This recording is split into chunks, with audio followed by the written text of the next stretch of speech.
चलिए सेशन की शुरुआत करेंगे आज।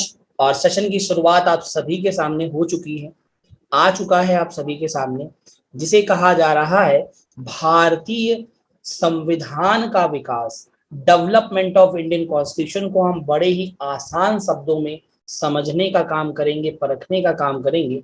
लेकिन आप सभी के मन में एक बात जरूर होगी कि हम पॉलिटी में क्या क्या पढ़ेंगे, हम भारतीय संविधान में क्या क्या पढ़ेंगे।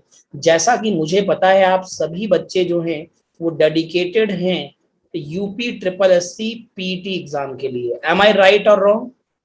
जल्दी से बता दो, क्या मैं सभी सभी को सही कह रहा हूं? जल्दी से बताएं। जी हाँ, बिल्कुल बिल्कुल बिल्कुल बिल्कुल।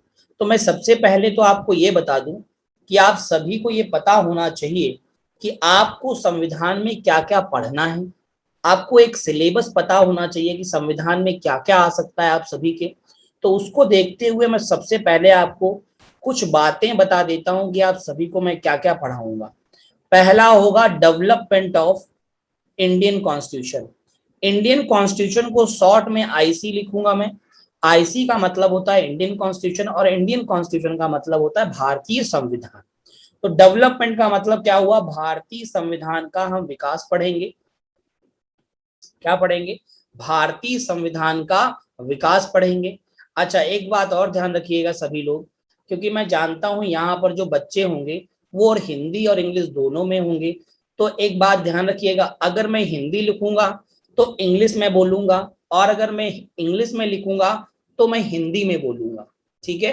तो आप लोग मुझे लगता है लिख जरूर लेते होंगे सभी लोग, हाँ या ना? ऐसा कोई बच्चा जो लिख नहीं पाता हो, ऐसे बताओ, जल्दी से बताओ।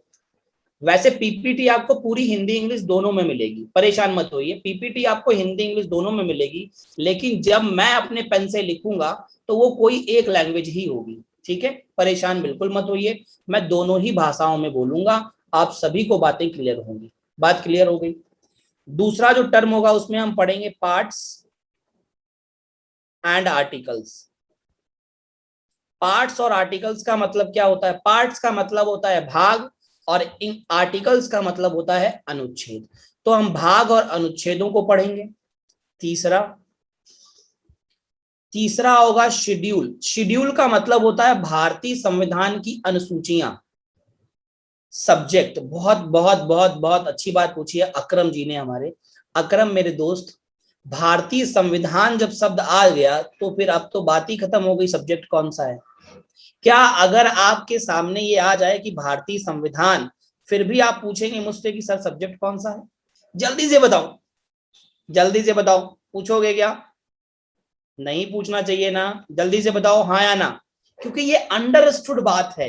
कैसी बात है? अंडरस्टूड बात है। ठीक है मेरे दोस्त, चलो मुस्कुराते रहेंगे, हंसते रहेंगे सभी लोग, कोई बात नहीं। जो लोग लेट ज्वाइन होंगे कोई दिक्कत नहीं है, धीमे धीमे हो रहे होंगे, कई सारे बच्चे हैं अपने। बहुत बढ़िया। शेड्यूल, शेड्यूल का मतलब क्या हुआ? अनुसूचियां। किसकी अनुसूचियां हैं ये भी भारतीय संविधान की हैं। साथ ही साथ में शेड्यूल के साथ ही हम पढ़ेंगे प्रस्तावना।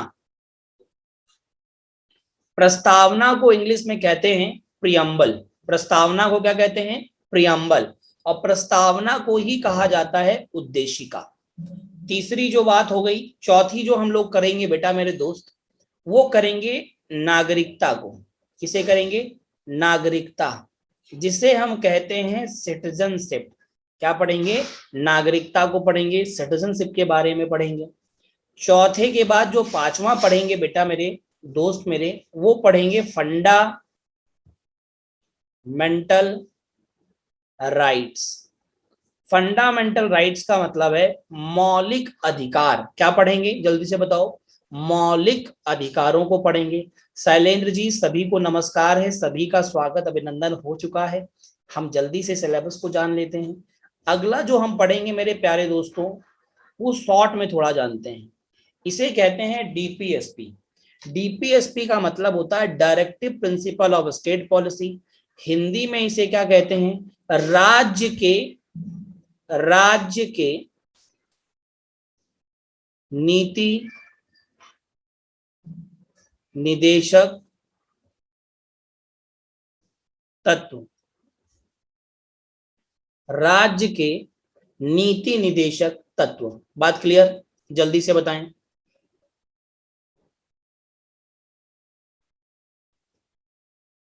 हाँ, तनु राघव, मैंने आपकी बात सुन ली है, लेकिन मैं इंडिविजुअली आपको कुछ भी ऐसी चीज नहीं दे सकता।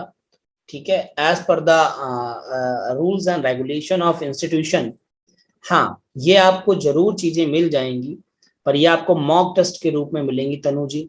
ठीक है, तो ये कहना थोड़ा सा मुश्किल है, बिल्कुल।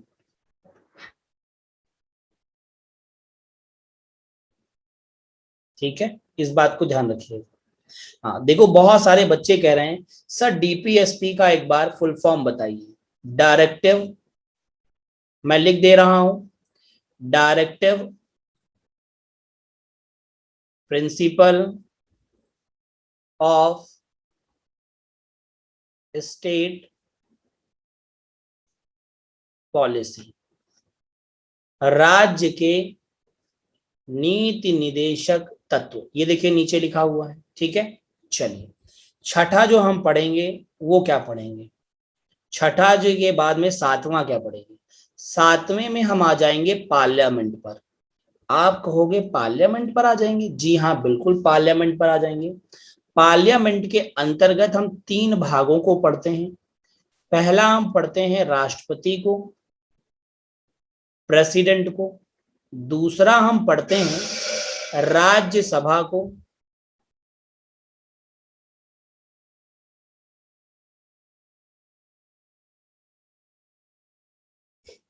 आई होप सो कि कुछ टेक्निकल एरर ना आए। मुझे लगता है कुछ दिक्कत आई अचानक से, जिस वजह से स्लाइड और स्क्रीन आपके सामने से चला गया होगा। ठीक है, और हम लोग बात करेंगे जुडिशियल सिस्टम। जुडिशियल सिस्टम का मतलब होता है, जुडिशियल सिस्टम का मतलब होता है न्यायपालिका या न्यायिक व्यवस्था। जुडिशियल सिस्टम का मतलब है न्यायपालिका, या आप कह सकते हो न्यायिक प्रणाली, जिसके अंतर्गत हमें दो पार्टों को पढ़ना होगा। कौन से दो पार्टों को पढ़ना होगा जरा सा देख लेते हैं और समझ लेते हैं।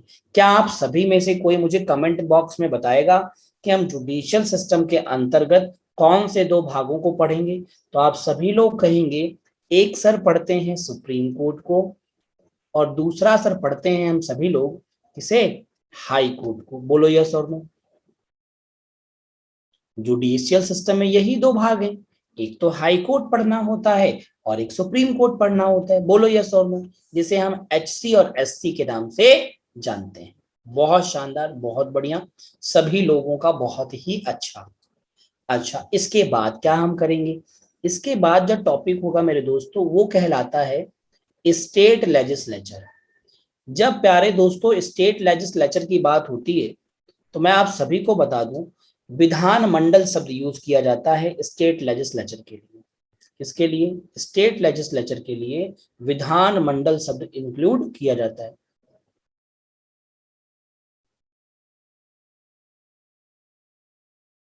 नहीं, यहां हम जुडिशियल एक्टिविटी नहीं पढ़ते हैं, यहां हम सिर्फ सुप्रीम कोर्ट और हाई कोर्ट के बारे में पढ़ते हैं। जुडिशियल एक्टिविटी जो आपको पढ़नी होंगी वो आप आईपीसी और सीआरपीसी में पढ़ेंगे। इंडियन पिनल कोड 1861 के अंतर्गत पढ़ते हैं। तनु यहाँ पर आपको वो चीजें नहीं पढ़ाई जाएंगी, क्योंकि ये यहाँ पर कोई पुलिस का एग्जाम नहीं है, ये एग्जाम आपके यूपी ट्रिपल एससी के अंतर्गत पीटी का है, जिसमें आईपीसी और सीआरपीसी का कहीं भी कोई जिक्र नहीं है। जल्दी से बताओ यस और नो, सिलेबस में ही नहीं है। तो हमारे ज्ञानी अड्डा भैया, तो मुझे लगता है क्या नाम होगा, जल्दी से एक बार नाम बताएंगे आप हमें। हाँ, नाम आपको चैट बॉक्स में ही लिखना पड़ेगा। ज्ञानी भैया हमारे जल्दी से बताएंगे। चलिए, लेजिस्लेचर में हम लोग जो पढ़ेंगे वो पहला पढ़ेंगे गवर्नर, राज्य का राज्यपाल पढ़ेंगे। दूसरा जो पढ़ेंगे मेरे प्यारे दोस्तों वो क्या पढ़ेंगे, वो पढ़ेंगे हम विधान परिषद के बारे में। इंग्लिश में इसे लेजिस्लेटिव काउंसिल ऑफ स्टेट कहते हैं। क्या कहते हैं, लेजिस्लेटिव काउंसिल ऑफ स्टेट कहते हैं। तीसरा जो हम पढ़ेंगे वो विधानसभा पढ़ेंगे, जिसे हम कहते हैं legislative assembly of state. I hope so guys आप सभी को इतनी बात जरूर क्लियर हुई होगी। जल्दी से बता दें, इतनी बात बच्चों को क्लियर है क्या? अगर इतनी बात क्लियर है तो सब डन डना डन डन है। चलिए अब मैं आप सभी को 10वां पॉइंट बताने का प्रयास करता हूं। अगला इसका पॉइंट क्या होगा, 10वें के बाद हम सभी लोग पढ़ेंगे पंचायत को। किसे पढ़ेंगे? पंचायत, जिसे आप पंचायती राज व्यवस्था भी कहते हैं। आपका कमेंट नहीं आ रहा है, अच्छा मेरे पास तो यही आया कि नहीं आ रहा है। धीरेन्द्र, शायद नाम आपका धीरेन्द्र प्रताप है क्या? धीरेन्द्र जी, हाँ तो आपका कमेंट तो मेरे पास आया है। आप क्या कुछ पूछना चाहते हैं, पूछें, कमेंट में आप लिखें। अरे मेरे दोस्त उदित, उदित, जब हम विधानसभा और विधान परिषद पढ़ेंगे तो उसी में हम क्या पढ़ेंगे, जल्दी से बताओ। उसी में हम क्या पढ़ेंगे? उसी में हम मुख्यमंत्री को पढ़ेंगे, ठीक है।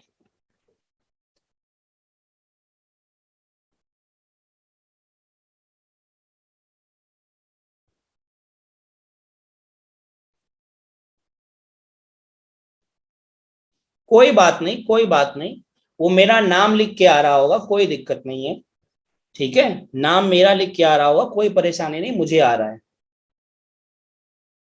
9th के फर्स्ट में क्या लिखा है? ये गवर्नर लिखा है मेरे दोस्त, जहीर गवर्नर, गवर्नर लिखा है, ठीक है। अच्छा 11वां हम क्या पढ़ेंगे? 11वें में हम जो पढ़ने वाले हैं वो यहाँ पे फाइनेंस कमीशन होगा। फाइनेंस कमीशन का मतलब होता है वित्त आयोग। वित्त आयोग को पढ़ेंगे और यहीं पर हम यूपीएससी को भी पढ़ेंगे और यहीं पर हम इलेक्शन कमीशन के बारे में भी पढ़ेंगे। इसके बारे में, इलेक्शन कमीशन के बारे में, जिसे हम चुनाव आयोग कहते हैं। मतलब इसमें 3 भाग हो गए 11 में। बोलो हाँ या ना, कौन से 3 भाग हो गए जल्दी से बताओ कमेंट बॉक्स में मुझे। पहला फाइनेंस कमीशन, दूसरा यूपीएससी और तीसरा इलेक्शन कमीशन। 12वां जो अंतिम होगा इसमें हम पढ़ेंगे संशोधन, इसमें पढ़ेंगे हम अमेंडमेंट और इसके बाद आप सभी की एक क्लास रहेगी मिसलीनियस। किसकी रहेगी? मिसलीनियस। उसमें जो इधर उधर का छूटा छाटा मेरा इधर उधर सब, ठीक है, सारी चीजें आपको मिल जाएंगी। आप सभी लोग मैसेज कर रहे हैं मुझे पे, मेरे पास में आपके मैसेज आ रहे हैं, आप परेशान बिल्कुल मत होइए। आप सिर्फ अपनी बात कहिए, आपको जो अपनी बात पूछनी है वो बात कहिए, इसके अलावा कुछ भी नहीं मेरे दोस्त, ठीक है। हाँ आपके मैसेजेस सभी के आएंगे, ऐसा नहीं किसी एक का नहीं आएगा, सबके आएंगे, ठीक है। 13 पॉइंट बता दीजिए, बिल्कुल देखिए मैसेज पूछा तुरंत बताया जाएगा। मिसलीनियस, मिसलीनियस का मतलब होता है कि विविध। हिंदी में क्या बोलते हैं मिसलीनियस को? विविध बोलते हैं। मतलब कहने का इसमें कोई टॉपिक स्पेशली नहीं रहेगा कि कोई टॉपिक है स्पेशली, इस बात को आप ध्यान रखिएगा, ठीक है। हाँ स्पेशली कोई टॉपिक नहीं होगा, जो पूरी पॉलिटी का सार निचोड़ होगा वो वहां बता दिया जाएगा। 11 का दूसरा बता दीजिए बेटा। फाइनेंस कमीशन के बाद में लिखा है यूपीएससी, जिसे हम यूनियन पब्लिक सर्विस कमीशन कहते हैं। जहीर, दीपा, आप कुछ पूछना चाहती हैं? आप जो भी पूछना है बेटा 12वें पॉइंट बता दीजिए फिर से। अमेंडमेंट ऑफ इंडियन कॉन्स्टिट्यूशन, भारतीय संविधान का जो संशोधन है, उसमें जो संशोधन किए गए हैं अभी तक 105 संशोधन जो हुए हैं, उन 105 संशोधनों के बारे में अध्ययन करेंगे। 9वां पॉइंट क्या है? बहुत अच्छा प्रश्न है। 9वां पॉइंट में बेटा स्टेट लेजिस्लेचर है वेद जी, जिसमें गवर्नर को पढ़ेंगे, विधान परिषद को पढ़ेंगे, विधानसभा को पढ़ेंगे। आई होप सो गाइस इतनी बात क्लियर हो गई होगी, ठीक है। जल्दी से बताओ इतनी बात क्लियर हो गई क्या? चलिए बहुत शानदार, बहुत जबरदस्त। सभी लोग बता दें क्या इतनी बात सभी को समझ में आ गई? देखिए जब आपको समझ में आ जाए तो आप सभी को लिखना है डन डना डन डन, और इतना लिखने के लिए बहुत टाइम नहीं लगेगा, सिर्फ 3 बार डी लिखना है। 3 बार क्या लिखना है? डी लिखना है। कोई कुछ कह रहा था और कह रहा था स्टेट लेजिस्लेचर को हिंदी में क्या कहते हैं? विधान मंडल, राज्य विधान मंडल। वेद प्रकाश, क्या कहते हैं? राज्य विधान मंडल। मैं आपको, देखिए मेरी बात को सुनिएगा बड़े गौर से, बड़े गौर से सुनिएगा मेरे प्यारे दोस्तों। ये पूरा सिलेबस है, इतना अगर आपने पढ़ लिया इसी से आपके एग्जाम में प्रश्न आएगा, ये मेरी गारंटी है आपसे। पहले इसमें बहुत सारी बातों को लिखा नहीं है, पर जब आप पढ़ोगे तब आपको पता चलेगा। पार्लियामेंट में आप सिर्फ इतनी ही बातें नहीं पढ़ोगे, राष्ट्रपति के बाद उपराष्ट्रपति भी पढ़ोगे, उपराष्ट्रपति के बाद प्रधानमंत्री भी पढ़ोगे, मंत्री परिषद भी पढ़ोगे, सब पार्लियामेंट के हिस्से हैं। ये वो हैं जो हाईलाइटेड होते हैं। मुद्दा क्लियर हुआ सभी को? बोलो जल्दी से। ठीक है नीरज जी, आपको सिर्फ यूपी ट्रिपल एससी का पेपर देना है। किसका पेपर देना है? यूपी ट्रिपल एससी का। हाँ या ना? जल्दी से बताओ यस और नो। सभी लोग यूपी ट्रिपल एससी की तैयारी करने आए हैं ना? हाँ या ना? कोई ऐसा व्यक्ति जो यूपी पीसीएस की तैयारी करे? ऐसा व्यक्ति कोई यहां नहीं होगा, क्योंकि यहां पर जो एलिजिबिलिटी है वो 10वीं पास और 12वीं पास रखी गई है। इस बात का आप सभी बच्चों को ज्ञान होना जरूरी है, आवश्यक है। बोलो हाँ या ना? ठीक, तो हमारा जो पैटर्न होगा, क्योंकि यहां बच्चा 10वीं पास वाला भी होगा, यहां बच्चा 12वीं पास वाला भी होगा, तो यहां हम उस हिसाब से चलेंगे जो आपका एग्जाम का पैटर्न है। और मैं आपसे कह रहा हूं, लिख लो अपनी कॉपी के टॉप पेज पे, पहले पेज पे, कि राघवेंद्र सर ने कहा है कि जो वो पढ़ाएंगे वही सवाल पॉलिटी में आएगा। जाओ, ये मेरा 12 वर्षों का अनुभव कह रहा है। मैं आपसे ये कोई गर्व वाली बात नहीं कह रहा हूं या कोई प्राउड की बात नहीं कह रहा हूं। मैं सिर्फ ये कह रहा हूं कि जो मैं पढ़ाऊंगा वो 100% आएगा। इसमें कोई दुनिया की ताकत नहीं रोक सकती। ठीक, और इसके लिए इसके लिए विश्वास का जो पात्रता रखनी है वो आप पेपर दीजिएगा, और फिर मैं आपको अपना टेलीग्राम भी दूंगा, परेशान मत होइएगा। आप सभी लोग मेरे टेलीग्राम से भी जुड़ सकते हैं। ठीक, अपनी बात वहां कहिएगा। ठीक है कि सर आपने कहा था और आया, ना आए तो कह देना नहीं आया था, कह देना नहीं आया था। ठीक है, तो गारंटीड 100%। कल मैंने आप सभी की जो ओपन मैराथन थी वहां भी कहा था कि जो मैं पढ़ाऊंगा वही आएगा। दुनिया की कोई ताकत नहीं रोक सकती पेपर में आने से। हाँ, इतना जरूर हो सकता है कि लैंग्वेज उसकी बदल जाए, आंसर नहीं बदलेगा। लैंग्वेज देखिए बदल सकता है। हो सकता है वो निम्नलिखित ना लिखे, वो लिख दे इनमें से। हो सकता है वो दोनों का ना लिखे, लिख दे निम्नांकित में से। हो सकता है निम्नलिखित निम्नांकित इनमें से छोड़ के लिख दे निम्न में से। तो देखिए, लैंग्वेज बदल सकती है पर आंसर नहीं बदलेगा मेरे दोस्त। ये मेरी आपसे गारंटी नहीं, वादा है। ठीक है दीपू, जो भी आप कहना चाहते हैं, मैं चाहूंगा हैंड रेस करने से कोई काम नहीं चलेगा। Please type in the chat box. मैं आपको अभी कोई राइट नहीं दे सकता। अभी क्लास हम लोग शुरू कर रहे हैं, चीजों को बता रहे हैं, समझ रहे हैं, जिनसे कि सभी बच्चों को क्लियरिटी रहे। हाँ बिल्कुल, ये प्रश्न बहुत अच्छी बात है। सबा परवीन ने कहा है क्या पीडीएफ हिंदी में भी रहेगा? अरे मेरे दोस्तों, आपको पीडीएफ हिंदी और अंग्रेजी दोनों में मिलेगा। मेरे लिए यहाँ जितने भी बच्चे हैं, चाहे उन्हें अंग्रेजी आती हो चाहे उन्हें हिंदी आती हो, मेरे लिए सभी समान हैं। और आप सब मेरे भाई बहन जैसे हैं, आप सब मेरे छोटे भाई बहन जैसे हैं। बात क्लियर सभी को? देखिए आप देख रहे हैं, देखो कहीं यहाँ पे कहीं ऐसा है कि सिर्फ अंग्रेजी लिखी हो हिंदी ना लिखी हो? बताइए, है कहीं ऐसा? बताइए, कहीं ऐसा दिख रहा है आपको कि जहां हिंदी ना लिखी हो? बताओ जल्दी से बोलो, कहीं हिंदी ना लिखी हो। बात क्लियर? आप सभी को दोनों भाषाओं में मिलेगी, ये मेरा वादा है। ठीक, टेंशन बिल्कुल मत लीजिए। अब हम लोग सेशन को शुरू करें। अब सेशन को शुरू करें, जल्दी से बताओ। डन डना डन डन, जल्दी से बता दो एक बार, फिर शुरू करते हैं। देखो क्या लिखा है मैंने, संविधान के विकास को आसान शब्दों में समझो। आसान शब्द समझते हो ना? एकदम आसान, एकदम साधारण भाषा में।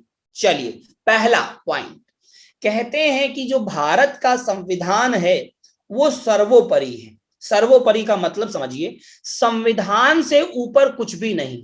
सर्वोपरि का मतलब समझिए, संविधान से ऊपर कुछ भी नहीं। शिवम सिसोदिया, मैंने आपको अनम्यूट किया है। टेल मी गाइस, आप क्या पूछना चाहते हैं? जल्दी से बताइए, अनम्यूट करिए अपने आप को, बताएं। Unmute yourself. दीपू, दीपा नाम है शायद, बोलिए दीपा जी, अनम्यूट योरसेल्फ। आपने हाथ बहुत देर से खड़ा करके रखा है, जल्दी से अपनी बात बताएं, आगे बढ़ें।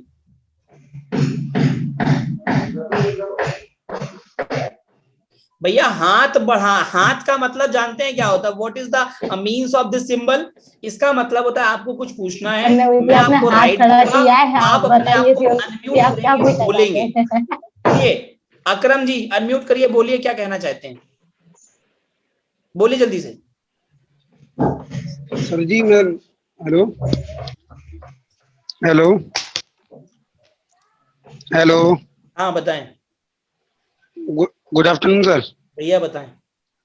सर जी मैं पूछना चाह रहा था, जो आप मतलब मैं थोड़ा लेट ज्वाइन हुआ था सर, जो आपने शुरू की जो दो समझाई थी, development of IC, parts of articles, इसके बारे में मैं जानना चाह रहा था, इसमें क्या क्या चीज आएगी सर? मैं थोड़ा लेट ज्वाइन इसमें हुआ था कुछ सर, नहीं उसके लिए आएगा मेरे सॉरी। दोस्त, इसमें जो आएगा ये सामने सब कुछ चल रहा है मैं डेवलपमेंट तो में। अभी हम लोग पढ़ने वाले हैं, ये डेवलपमेंट है। इसका अगला जो टॉपिक होगा वो पार्ट्स होगा, उसमें 22 भाग होंगे और अनुच्छेद होंगे, दैट्स इट। ठीक है। Okay sir. और सर ये आपने 13वां पॉइंट बताया था सर, विविध 13वां वाला सर, पॉइंट आपका वो सर समझ में नहीं मछली, आया लिखा हाँ हुआ सर। कोई बात नहीं, हम बता देंगे, परेशान मत होइए, ठीक है।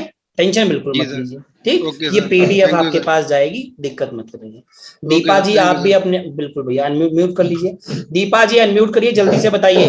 हाँ हेलो हाँ बताइए। सर, ये गलती से लग गया है, सॉरी। तो भैया इसको नीचे करिए फिर, हैंड रेस को। मेरे पास तो ये सिंबल आता है ना, इसको नीचे करिए हाथ को अपने पास का। चलिए अब मेरी बात को सुनिएगा। जो भारत का संविधान है वो सर्वोपरि है। सर्वोपरि का मतलब होता है उसके ऊपर कुछ भी एग्जिस्ट ही नहीं करता। जो कुछ संविधान में लिखा है, चाहे फिर प्रधानमंत्री हो, चाहे फिर वो कोई भी मंत्री हो, चाहे राष्ट्रपति हो, अगर संविधान के अनुसार वो गलत पाए जाते हैं तो उन्हें पनिशमेंट मिलेगा, और अगर सही है तो उन्हें नहीं मिलेगा। ऐसा भी है, संविधान से बढ़कर कुछ भी नहीं है। दूसरी बात, तो भारत का संविधान कैसा है? सर्वोपरि। दूसरी बात क्या आती है कि it is longest written constitution across the world. पूरी दुनिया में, पूरे विश्व में भारत का जो संविधान है, भारत का जो संविधान है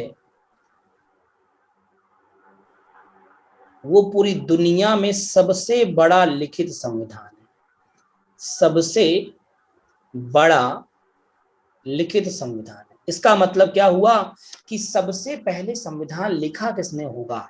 सबसे पहले संविधान लिखा था यूएसए ने। किसने लिखा था? यूएसए ने। मतलब रिटन कॉन्स्टिट्यूशन की जो परंपरा की शुरुआत है वो यूएसए ने की थी, और यूएसए का जो कॉन्स्टिट्यूशन है वो स्मॉलेस्ट कॉन्स्टिट्यूशन भी कहा जाता है, या लघु संविधान भी कहते हैं। किसे? बोलो जल्दी से। तो आप कहोगे यूएसए के संविधान को। अब बात आती है भारत का जो संविधान है उसकी अगर मैं चर्चा करूं, उस रिस्पेक्ट में अगर मैं बात करूं, तो आप सभी को पता होना चाहिए भारत का संविधान कब बना। तो आप कहोगे ये तो प्रश्न बहुत अच्छा है, एग्जाम में बहुत बार आया। कैसे बना? तो उसके लिए संविधान सभा को लाना होगा। इसके लिए मुझे प्री इंडिपेंडेंस और आफ्टर इंडिपेंडेंस दोनों की बातें करनी होंगी। तो अभी जो मैं फिलहाल में बातें करूंगा वो आपकी प्री इंडिपेंडेंस, आजादी से पहले की बातें करूंगा, और वहां पर आप सभी को समझाने की काम करूंगा और जानने की कोशिश करूंगा। चलिए, कहते हैं कि भारतीय संविधान में जो इंडियन कॉन्स्टिट्यूशन है, उस इंडियन कॉन्स्टिट्यूशन की अगर मैं बात करूं, या मैं कह दूं भारतीय संविधान की अगर मैं बात करता हूं मेरे दोस्तों, तो कहा जाता है हमारे संविधान में, क्या मैंने कहा? हमारे संविधान में जो पार्ट्स थे, जो पार्ट्स का मतलब जो भाग थे ओरिजिनल संविधान में, उनकी संख्या 22 थी। जो हमारे संविधान में क्या थे? शेड्यूल थे, जो अनुसूचियां थी, उनकी संख्या 8 थी। और जो हमारे संविधान में आर्टिकल्स थे, या हमारे संविधान में अनुच्छेद थे, उनकी संख्या 395 थी। ये मैं बात कर रहा हूं ओरिजिनल कॉन्स्टिट्यूशन की। अब आप कहेंगे ओरिजिनल कॉन्स्टिट्यूशन से क्या तात्पर्य है सर आपका? ओरिजिनल कॉन्स्टिट्यूशन से तात्पर्य मेरा ये है मेरे दोस्तों कि जो मूल संविधान था, क्योंकि संविधान में परिवर्तन हुए, और जब संविधान में परिवर्तन हुए तो कई सारी बातें अलग अलग समय में निकल के आई। बोलो यस और नो, निकल के आई कि नहीं? तो जब संविधान में परिवर्तन हुए तो भागों की संख्या भी बढ़ गई। अनुसूचियों की संख्या भी बढ़ गई और अनुच्छेदों की भी संख्या बढ़ गई। अगर मैं भागों की बात करता हूं तो भागों में पार्ट 4A जोड़ा गया, पार्ट 9 जोड़ा गया और पार्ट 14 भी जोड़ा गया। अब इनको अगर हम देखें और समझें तो आप सभी को यहां समझ में आएगा कि भागों की संख्या कितनी हो गई। तो आप कहेंगे भागों की संख्या तो 25 हो गई। अनुसूचियों में नाइन्थ अनुसूची या शेड्यूल 9 आया, शेड्यूल 10 आया, शेड्यूल 11 आया और शेड्यूल 12 आया। तो इस प्रकार से संशोधन हुआ तो हमारे संविधान में 12 शेड्यूल हो गए वर्तमान में। अब इसी प्रकार मैं अगर बात करूं कॉन्स्टिट्यूशन में आर्टिकल्स की, तो सब आर्टिकल अगर मैं जोड़ूं तो उनकी संख्या 395 से बढ़कर के 470 हो गई। यहां पर आप क्या करेंगे, 470 कर लेंगे, क्योंकि दिन प्रतिदिन ये क्या हो रहे हैं, बढ़ते जा रहे हैं। जैसे सब का मतलब क्या होता है, कई लोगों के मन में आए कि सर सब क्या होता है। सब का मतलब, जैसे मैं आप सभी से कहूं, क्या कहूं, आप सभी के हाथों में कितनी उंगलियां हैं, टेल मी गाइस फास्ट। आप सभी के हाथों में कितनी उंगलियां हैं, टेल मी फास्ट। 10। शिवांगी, ठीक है, प्रेम, लो, कोई कह रहा है 8 ही हैं, ये तो अपवाद हो गया, ठीक है, कोई बात नहीं। और कोई हो सकता है, अब मेरी बात को सुनिएगा बहुत गौर से। नवीन सिंह हैंड रेज कर रहे हैं, आप हैंड रेज नीचे कर लें मेरे दोस्त, इसका कोई अर्थ नहीं होगा अभी फिलहाल में। चलिए अब मेरी बात को ध्यान रखिएगा, अब मेरी बात को ध्यान रखिएगा, मैंने ये सवाल क्यों पूछा। अब मैं कहूं ऋतिक रोशन के हाथों में कितनी उंगलियां हैं, ऋतिक रोशन के हाथों में कितनी उंगलियां हैं, कभी गौर से देखा है। कोई कह रहा है 11 है। इसका मतलब 11 उंगलियां नहीं है, उस एक उंगली में उसकी एक और सब उंगली निकल आई है, तो वो 11 नहीं कही जाएंगी, वो कही तो 10 ही जाएंगी। बोलो यस और नो। इस वजह से ध्यान रखिएगा, भारतीय संविधान में अनुच्छेद तो 395 ही हैं, लेकिन इसके अंदर जैसे 19 का ए आ गया, 21A आ गया, 39 A आ गया, 51A आ गया। बात समझ रहे हैं। इस तरीके से जो ABCD जुड़ी, उस तरीके से ये 470 हो गए और उसी तरीके से ये 22 से बढ़कर के 25 हो गए। मेरी बात समझ में आई सभी को भी नहीं, बताओ जल्दी से। भारतीय संविधान में वर्तमान में 468 की जगह आप 470 कर लेंगे बस। 25 पार्ट्स और 12 अनुसूचियां हैं, जबकि संविधान जब बना था तब 395 अनुच्छेद, 22 भाग और 8 अनुसूचियां विद्यमान थी। बिल्कुल। चलिए, बात क्लियर सभी बच्चों को। चलिए आगे बढ़ता हूं मैं और आप सभी के सामने एक और बात को समझाने का प्रयास करता हूं। हुआ क्या, हुआ क्या, चलिए बहुत बढ़िया, बिल्कुल ये बात आपने बिल्कुल प्रेम जी सही कही है। ये पंचायती राज व्यवस्था में आपको मिलेंगे, जो कि आर्टिकल नंबर 243A से लेके आर्टिकल नंबर 243O तक, और फिर जो नगर निकाय हैं जिसमें म्युनिसिपालिटीज को बताया गया है, वो आर्टिकल नंबर 243O से लेकर के आर्टिकल नंबर 243 तक है। बात क्लियर प्रेम जी। संजीव जी कह रहे हैं सर डाउट है, बताएं आप क्या कहना चाहते हैं। डाउट जो है यहां पर लिखें, आप बताएं। चलिए आगे मैं आपको बता दूं कि हमारे संविधान के कुछ एक्ट हैं। क्या हैं, एक्ट हैं। भारतीय संविधान के कुछ अधिनियम, एक्ट को क्या बोलते हैं हम लोग। हाँ, तो आर्टिकल की काउंटिंग में कोई ऐसा डाउट ही नहीं है। मैंने तो साफ साफ बोला कि भारतीय संविधान में अनुच्छेदों की संख्या 395 है, लेकिन अगर सब अनुच्छेद जोड़ दिए जाएंगे तो वो 470 हो जाएंगे। हो सकता है आपने कभी पहले पढ़े हो तो 440 ही पढ़े हो सकता है आपने कभी और पढ़ा हो 444 पढ़े हो, 448 पढ़े हो, तो डे बाय डे तो बढ़ते जा रहे हैं। आगे बताइए, ठीक है।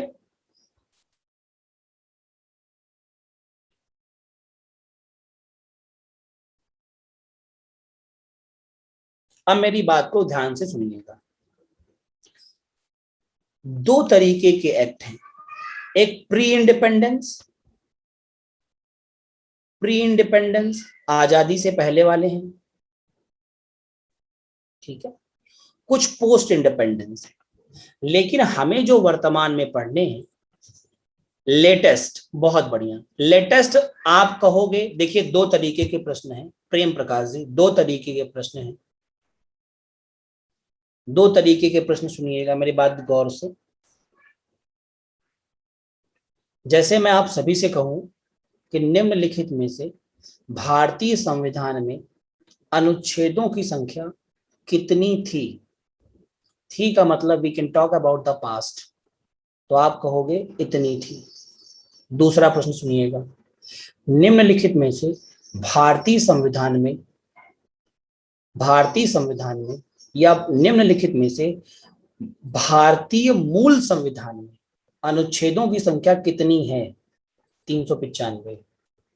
अब शब्द सुनिएगा, निम्नलिखित में से भारतीय संविधान में अनुच्छेदों की संख्या कितनी है जिसमें सह अनुच्छेद भी शामिल है? तो अब आंसर क्या करेंगे? मुद्दा क्लियर? मैंने आपको 3 सवाल बताए, इन 3 सवालों में आपके ऑप्शन में या आपके को पेपर में कौन सा होगा ये मैं कह पाने में सक्षम नहीं हूं, क्योंकि एग्जामिनर मुझसे पूछ के पेपर नहीं बनाएगा, लेकिन हाँ इनमें से कोई एक ही होगा सवाल। ठीक, मोस्ट प्रोबेबली जो सवाल होगा वो ये होगा कि निम्नलिखित में से भारतीय मूल संविधान में अनुच्छेदों की संख्या कितनी है? मुद्दा क्लियर? जल्दी से बताएं प्रेम प्रकाश जी, आपकी बात क्लियर हो गई? प्री इंडिपेंडेंस में क्या हुआ उस बात को समझने का प्रयास करिएगा और जानने की कोशिश करिएगा। प्री इंडिपेंडेंस में क्या हुआ कि भारत में जो एक्ट आए वो 2 भागों में आए। अब आप कहेंगे 2 भागों में क्यों आए? 2 भागों में इसलिए आए क्योंकि भारत 2 भागों में रहा। ठीक है, भारत 2 भागों में कैसे रहा? पहला, भारत में ईस्ट इंडिया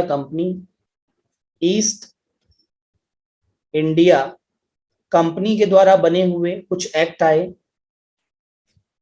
दूसरे जो आए वो आए थे ब्रिटिश पार्लियामेंट या मैं कह दूं ब्रिटिश क्राउन के द्वारा बने हुए।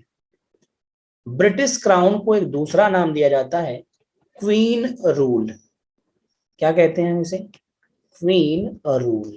क्वीन रूल का मतलब होता है रानी का शासन। किसका शासन मेरे प्यारे दोस्त? रानी का शासन। इस बात को आप ध्यान रखिएगा।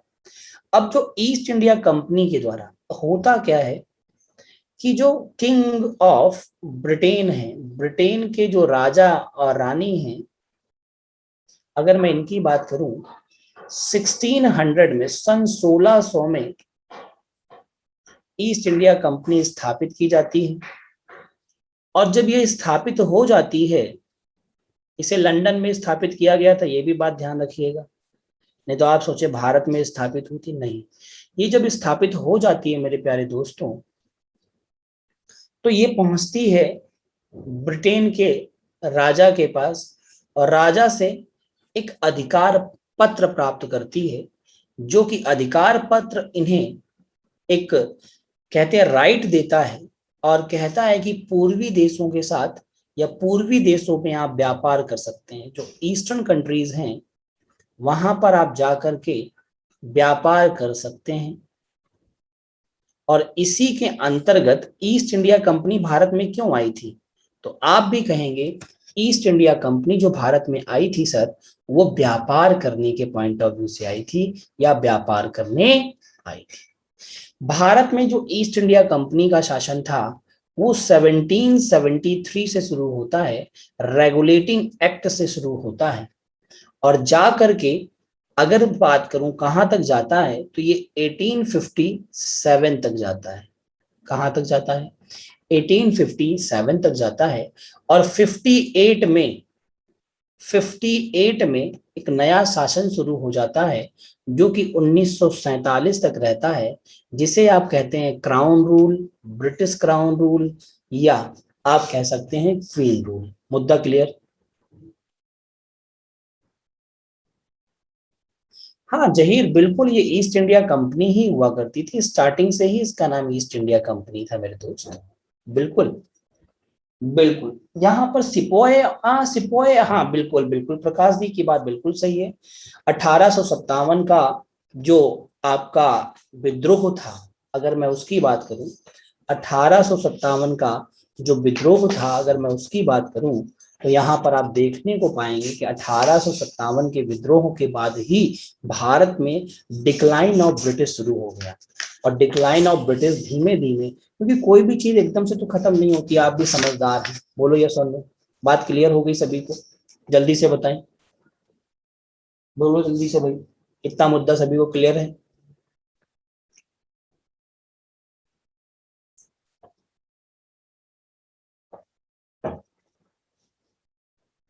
जितने भी लोग क्लास में हैं सभी से मेरा एक निवेदन है और एक रिक्वेस्ट है। वो रिक्वेस्ट ये है कि आप सभी लोग मुझे ध्यान से सुनेंगे, क्योंकि दोबारा रिपीट करना थोड़ा सा मेरे लिए मुश्किल है। किसी भी चीज को, इस बात को ध्यान रखेंगे, ठीक है? फिर आपको रिकॉर्डेड ही सुनना होगा उसे, ठीक है? तो इसलिए मुझे ध्यान से सुने। मैं इसलिए बहुत धीमे धीमे पढ़ाता हूँ, बहुत जल्दी नहीं पढ़ाता हूँ कि आपको बार बार मुझे बताना हो, ठीक है? अच्छा, पहला एक्ट ये जो आपके सामने है। अब एक बात को ध्यान रखिएगा, आपको सारे एक्ट भी नहीं पढ़ने, आपको एक एक एक्ट पढ़े नहीं भाई। सारे पढ़ोगे ना, कोई भी अध्यापक, कोई भी टीचर आपको नहीं पढ़ाता ये, क्योंकि ये बहुत लेंदी एक्ट हैं।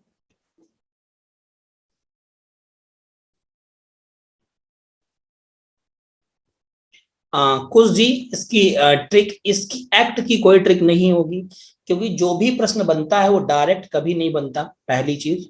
हाँ, डायरेक्ट कुछ जगह से भले क्वेश्चन बन जाए एक्ट में कि ये एक्ट कब आया था, वर्ष आ जाए, लेकिन डायरेक्ट क्वेश्चन इसलिए नहीं बनता क्योंकि charter act, charter act, charter act. अब आप कौन सा आंसर करोगे, क्योंकि सारे नाम तो सेम ही थे, ठीक है?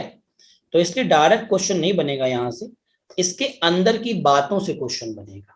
किससे बनेगा क्वेश्चन? इसके अंदर जो बातें हैं उनसे क्वेश्चन बनेगा। बात क्लियर? बोलो। अब मेरी पहला पॉइंट सुनो। रेगुलेटिंग एक्ट जो आया कब आया? 1773 में। पिट्स इंडिया एक्ट कब आया? 1784 में।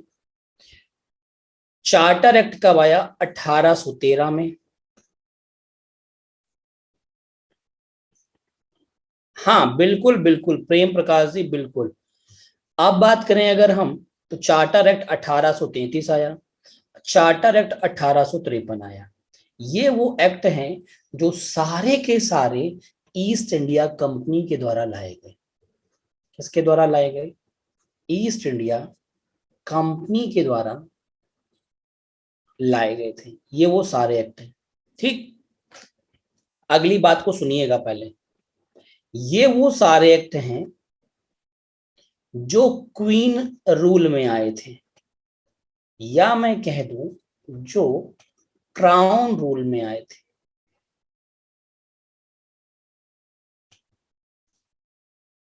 क्वीन रूल या क्राउन रूल में आए थे, इस बात को आपको ध्यान रखना होगा और याद भी रखना होगा। मुद्दा क्लियर?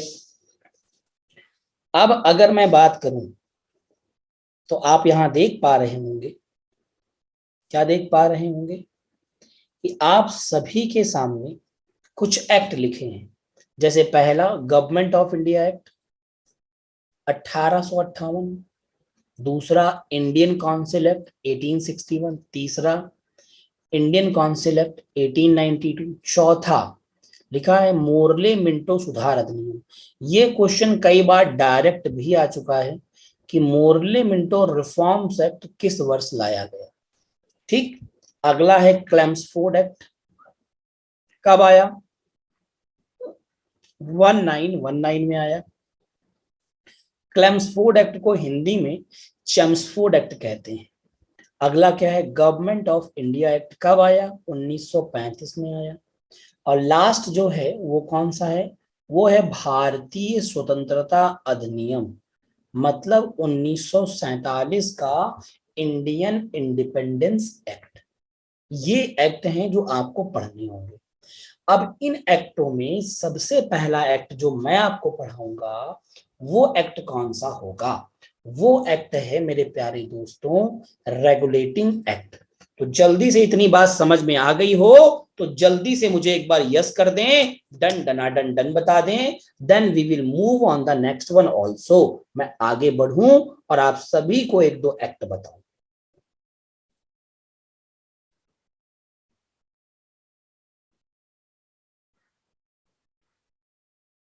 बहुत शानदार, ठीक है, बहुत बढ़िया, बहुत बढ़िया, जबरदस्त बेटा, जबरदस्त, ठीक है, बहुत अच्छे। अब मेरी बात को सुनिएगा, मैं ये इरेज भी करूंगा।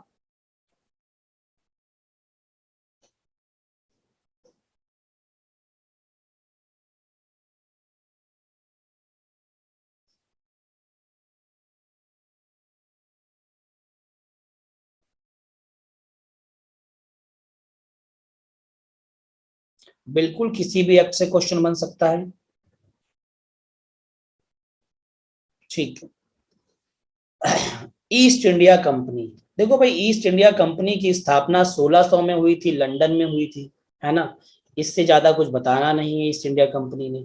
इसने जो एक्ट बनाए वो 1773 से लेके 1857 तक बनाए थे। बात क्लियर हो गई।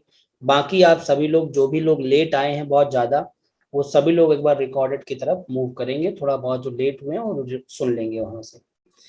रेगुलेटिंग एक्ट पहला एक्ट है। इसमें सबसे पहला जो पॉइंट बनता है वो ये बनता है, वो क्या बनता है, ध्यान रखिएगा। रेगुलेटिंग एक्ट में क्या हुआ कि यहाँ पर जुडिशियल सिस्टम की शुरुआत की गई। अब आप कहोगे सर जुडिशियल सिस्टम, इसका मतलब है कि भारत में न्यायिक व्यवस्था की शुरुआत की गई। किसकी व्यवस्था? न्यायिक व्यवस्था की शुरुआत की गई, ठीक है, न्यायिक व्यवस्था की शुरुआत की गई। अब अगर मैं न्यायिक व्यवस्था के अंतर्गत बात करूं तो भारत में क्या आया, इसे कब पास किया गया? इसे पास किया गया 1773 में, कोई बात नहीं, ठीक है, 1773 में इसे क्या किया गया, पास किया गया। और भारत में इसे लाया गया 1774 में। कब लाया गया? 1774 में लाया गया, ठीक है। अब अगर मैं बात करूं तो इस 1774 में क्या आया? सुप्रीम कोर्ट आया। क्या आया था? Supreme court. और ये सुप्रीम कोर्ट जो स्थापित किया गया था, उसे स्थापित किया गया था कलकत्ता में। कहाँ स्थापित किया गया था?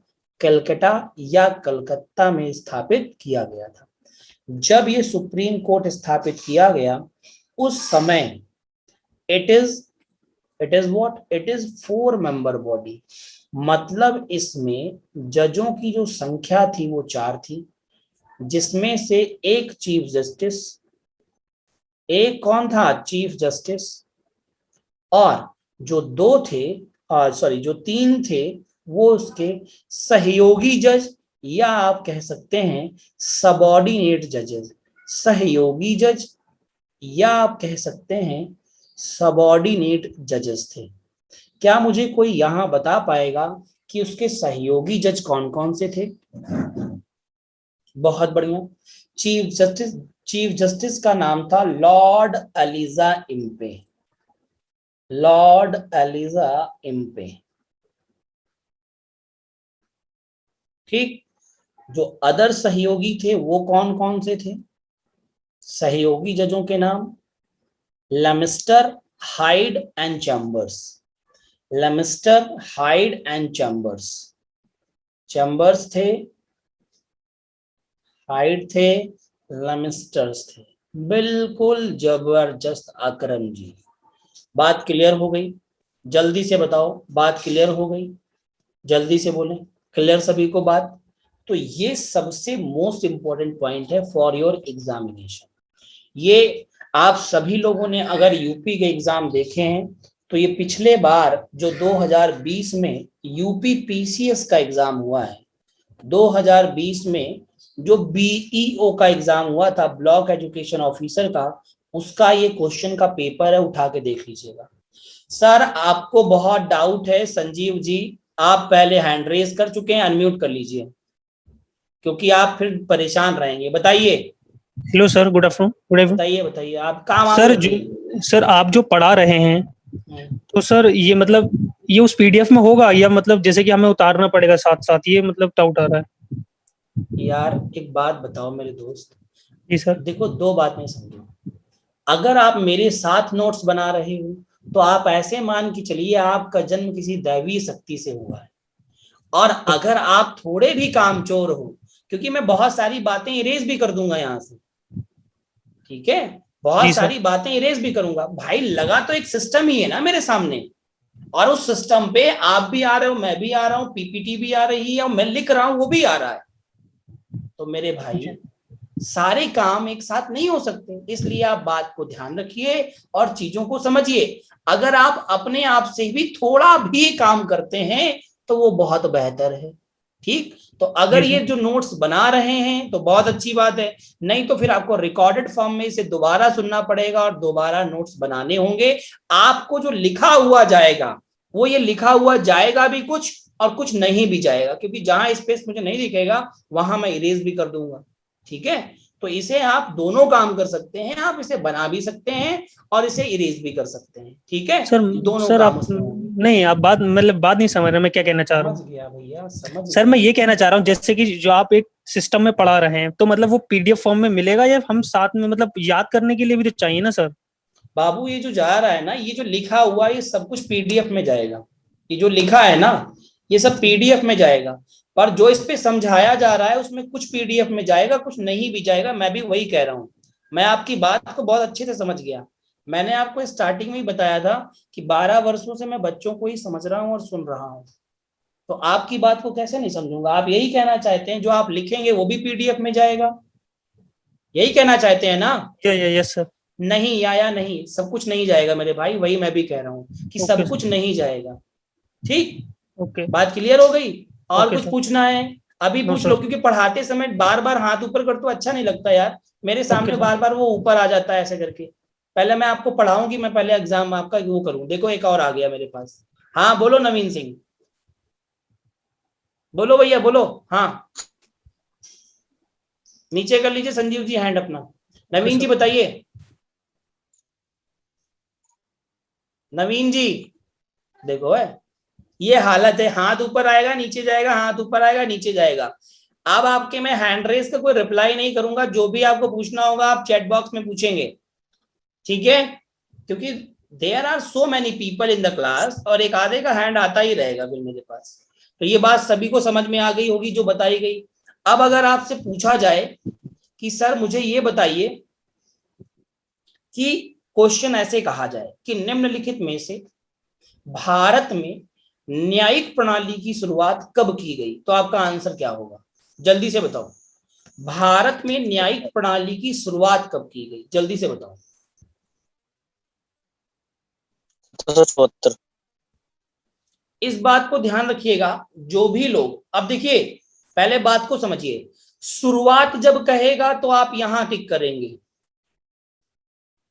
ठीक, और जब कहेगा कि भारत में न्यायिक प्रणाली को पास कर कब किया गया, तो आप आंसर क्या करेंगे? 1773। ये दो बातें ध्यान रखिएगा। ठीक, एग्जाम में बहुत परेशान करेंगी, शुरू कब हुई और पास कब हुई, इस बात को ध्यान रखेंगे। दोनों ही पॉइंट बहुत ज्यादा इंपॉर्टेंट है एग्जाम के पॉइंट ऑफ व्यू से। ठीक, कौन कौन जज है यहाँ पे? ये तीन, चैम्बर्स, हाइड, लिमिस्टर। चीफ जस्टिस कौन है? Lord Elijah Impey. पास कब हुआ? 73 में, 1773 में।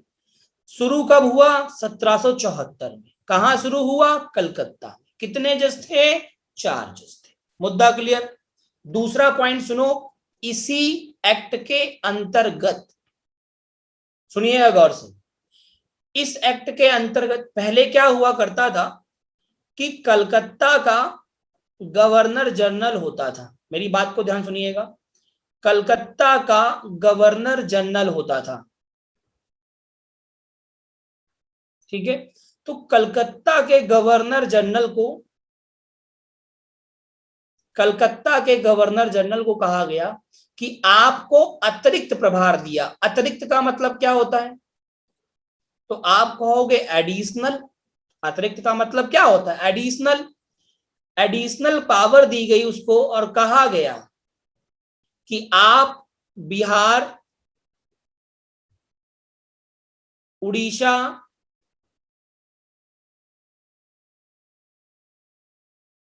और बंगाल, इन तीनों ही जगहों के लिए लॉ बनाओगे। तो कहा ठीक है, कानून बनाना है बना देंगे, कानून बना दिया। और कहा साथ ही साथ में कलकत्ता का जो गवर्नर जनरल है उसे बॉम्बे और अब चेन्नई कहने लगे हैं, पहले मद्रास कहते थे, तो मैं चेन्नई लिख सकता हूं, मद्रास भी लिख सकता हूं। मद्रास का कहां का, बॉम्बे और मद्रास का गवर्नर जनरल भी नियुक्त कर दिया गया। इसी बात को अब एक छोटी सी लाइन में आसानी पूर्वक से समझिए। जो कलकत्ता का गवर्नर जनरल था उसे अतिरिक्त शक्तियां दी गई कि वो क्या कर सके, वो बिहार, उड़ीसा और बंगाल के लिए कानून या विधि बना सके, लॉ बना सके, और साथ ही साथ में जो कलकत्ता का गवर्नर जनरल है उसी व्यक्ति को, उसी गवर्नर जनरल को बॉम्बे प्रेसिडेंसी और मद्रास प्रेसिडेंसी का भी गवर्नर जनरल नियुक्त किया गया। जल्दी से बताओ, बात क्लियर सभी को? और that was the time of Warren Hastings in India. और ये जो समय चल रहा था, आप कहने सर इस टाइम पे कौन था, तो आप कहेंगे वॉरेन हेस्टिंग था, वॉरेन हेस्टिंग था। मुद्दा क्लियर? चलिए, दूसरा एक्ट आप सभी से कह रहा है पिट्स इंडिया एक्ट। कौन सा एक्ट है? Pitt's India act. ध्यान रखिएगा, पिट्स इंडिया एक्ट में, चलिए Pitt's India act, Pitt's India act की अगर मैं बात करता हूं तो इस बात को सभी लोग ध्यान रखेंगे और याद रखेंगे। पिट्स इंडिया एक्ट में दो चीजें थी, दो कौन सी चीजें थी समझिएगा। कहते हैं पिट्स इंडिया एक्ट में एक तो हुआ करता था, क्या होता था जल्दी से बताओ? एक हुआ करता था व्यापारिक मामला, मतलब कहने का बिजनेस इशू, और दूसरा हुआ करता था राजनीतिक मामला। राजनीतिक मामले का मतलब होता है पॉलिटिकल इशू। तो पहला कौन सा है? पहला है, बोलो जल्दी से, पहला कौन सा है मेरे प्यारे दोस्त? तो आप सभी लोग कहेंगे पहला है बिजनेस इशू, व्यापारिक मामला, बिजनेस इशू, ठीक है। दूसरा कौन सा है? तो आप कहोगे राजनीतिक इशू। राजनीतिक को क्या बोलेंगे? Political issue. तो ये दो तरीके के मामले होते थे। क्या होते थे? दो तरीके के मामले होते थे। अब इन्हें हल कौन करेगा? जो व्यापारिक मामला है, जो कौन सा मामला है? व्यापारिक मामला है। व्यापारिक मामले को हल करा जाएगा कोर्ट ऑफ डायरेक्टरेट के द्वारा। कोर्ट ऑफ डायरेक्टरेट, हिंदी में लिखो, इंग्लिश में लिखो, तुर्की फारसी में लिखो, आपको कोर्ट ऑफ डायरेक्टरेट को कोर्ट ऑफ डायरेक्टरेट ही लिखना होगा। जैसे बोर्ड ऑफ लिखते हो ना, जैसे आप लोगों की मार्कशीट जो आई होगी उस मार्कशीट में लिखा होगा, अगर आपने 12वीं पास किया है तो ऐसे करके लिखा होगा हायर सेकेंडरी बोर्ड इलाहाबाद, इस तरीके से लिखा है। या सीबीएसई से पढ़े होगे तो मतलब इंग्लिश मीडियम ही है, तो बात ही खत्म हो गई, ठीक है। तो बोर्ड चीजें या कोर्ट ये सब इंग्लिश वर्ड रहते हैं। दूसरा जो हल किया जाएगा वो हल किया जाएगा बोर्ड ऑफ कंट्रोलर के द्वारा। दूसरा जो हल किया जाएगा वो किया जाएगा बोर्ड ऑफ कंट्रोलर के द्वारा। इस बात को ध्यान रखेंगे और इस बात को याद भी रखेंगे, ठीक। व्यापारिक मामला कौन हल कर रहा है? Court of directorate. पॉलिटिकल मामला, राजनीतिक मामला कौन हल कर रहा है? Board of controller. व्यापारिक मामले में क्या था, जो अंग्रेज थे उनसे क्या होता था कि जो टैक्सेस थे वो बहुत कम लगते थे, लेकिन भारतीयों से टैक्सेस अप टू 70% तक लग जाते थे, ठीक है। बिल्कुल वॉरेन हेस्टिंग थे, ये देखो लिखा हुआ है विकास राय, ये वॉरेन हेस्टिंग लिखा हुआ है, ठीक है। हाँ, मेरी बात को गौर से सुनिएगा, मैंने क्या बोला कि यहाँ पर पिट्स इंडिया एक्ट में जो कंपनी का व्यापारिक मामला था उसमें भारतीयों पर टैक्सेस बहुत ज्यादा थे, जबकि अंग्रेजों पर जो टैक्सेस थे वो ना के समान थे। पहली चीज, कई चीजों पर तो टैक्स ही नहीं था। तो ये बात कहीं ना कहीं कोर्ट गई और कोर्ट ने डिसाइड किया कि चाहे अंग्रेज हो चाहे भारतीय हो, सभी को 10% टैक्स देना ही होगा। ये उस टाइम की बात है। किस टाइम की? That was the time of 1784। इस बात को आप ध्यान रखेंगे और याद भी रखेंगे एग्जाम के पॉइंट ऑफ व्यू से बहुत इंपॉर्टेंट है। एक्ट ऑफ सेटलमेंट की अगर बात करोगे, हाँ एक्ट ऑफ सेटलमेंट इससे पहले की बात है। एक्ट ऑफ सेटलमेंट यहाँ पर हम लोग डिस्कस नहीं करेंगे प्रेम प्रकाश जी, ठीक है। एक्ट ऑफ सेटलमेंट की अगर बात करोगे तो वो कहीं ना कहीं रॉयल एक्ट के नाम से भी जाना जाता है उस चीजों को, ठीक है। हाँ, तो ये एक ऐसा एक्ट है जिसके बिहाफ पर कुछ काम जरूर किए गए, लेकिन वो भारत के लिए इतना कुछ बेनिफिशियल नहीं था, ठीक है। हाँ, तो एक्ट ऑफ सेटलमेंट के ऊपर कोई चर्चा यहां पर नहीं है, आपके एग्जाम के पॉइंट ऑफ व्यू से नहीं है, ठीक है। चलिए, आई होप सो गाइस इतनी बात आप सभी को क्लियर हुई होगी, जो कि आज हमने शुरुआत की है। मात्र आपको सिलेबस बताया है, चीजें बताई हैं, ठीक है। आपकी जो अगली क्लास होगी वो एकदम रूटीन तरीके से स्टार्ट होगी, जिसमें हम लोग अगले एक्ट को पढ़ेंगे। आज हम यहीं तक एक्ट को रखेंगे क्योंकि अगली क्लास भी हमारी लगी हुई है, ठीक है। बिल्कुल सर, हेस्टिंग उस समय किस पोस्ट पर थे? बहुत बढ़िया, क्या बात है। क्वेश्चन ये है कि हेस्टिंग किस पोस्ट पर थे। मैं आपको बता दूं, देखिए पहली बात तो आपको ये पता होना चाहिए 1773 में जो हेस्टिंग था वो गवर्नर जनरल बन गया था, लेकिन हेस्टिंग वही व्यक्ति है जो कंपनी में एक क्लर्क के रूप में आया था। अगर आप ये पूछना चाहते हैं तो ये हम आपको बता सकते हैं, ठीक है। इस बात को ध्यान रखिएगा। हाँ, यूट्यूब पर क्लास कब होगी? हाँ, ये बात बहुत अच्छी है। यूट्यूब पर हमारी जो क्लास रहेगी शाम को 7:30 से 8 रहेगी। आप सभी लोग जुड़ सकते हैं, बिल्कुल 7:30 से 8 बजे के बीच में। बिल्कुल, he was the governor general of Bengal is also right, सही है आपकी बात, बिल्कुल। चलिए, बहुत बढ़िया। तो आज की सेवाएं यहीं तक, अगली क्लास में मुलाकात। तब तक के लिए आप सभी का बहुत बहुत थैंक यू सो मच।